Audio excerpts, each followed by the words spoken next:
Parents who have children going to Bear Creek Intermediate School in Texas are questioning one teacher's decision to teach the students a sequence lesson using cocaine trafficking as the core of the lesson. Now, one parent by the name of Scott Pick saw his child working on this assignment and was outraged by it because he felt like it was teaching his kid how the drug trade works, and he's not necessarily in favor of that. So you can see it right there, the cocaine trade from field to street. I don't know why the teacher thought this was a good idea. I like the fact that he or she, the teacher's unidentified at this point, wanted to try something different and cutting edge. You know, you want to get the kids' attention. These are sixth graders. But maybe this was ill-advised. So bad idea. It was going to get you in trouble. You probably shouldn't have done it. But I pardon you. Really? Yeah, because it's interesting. It would get their attention, and then all of a sudden they'd want to solve the math problem. He's thinking outside the box, getting the kids to think.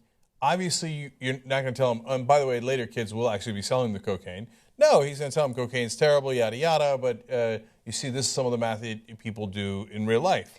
So, okay, to your point, to buttress your point, the argument that I would make is, by the time kids are in sixth grade, they have likely played violent video games. They have likely watched violent movies. They're likely completely surrounded by our violent culture, right? Does that mean that they're going to go out there and do Grand Theft Auto because they've played Grand Theft Auto? Is that still a popular game? I don't know. I think so. I think the kids are still into it. Okay, great.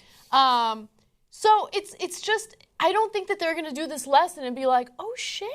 I think I'm going to take a bump of coke and then I'm going to try to sell that shit. No, it doesn't work that way. It doesn't work that way. I get that it was maybe not such a great idea, but I don't think that this is like a firing offense. I think he was just trying to be different in his teaching style, and he was trying to get their attention, and this is how he did it.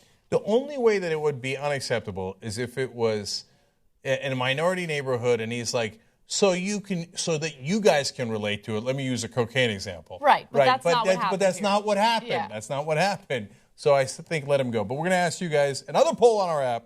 A sixth grade teacher is under fire for assigning homework describing the step-by-step process of the cocaine trade. Is this appropriate? Look at this. 53% already saying yes, with a lot of votes in already. Damn. You see that? Lib audience, pro-cocaine. Of course we are. No, he's thinking, look, man, you got a creative teacher. You encourage that gently. Will you bring him into the office and be like, Bob, let's go with a different example, okay? Right. But I like that you're thinking. Right. Go with marijuana. That's likely to be legal soon.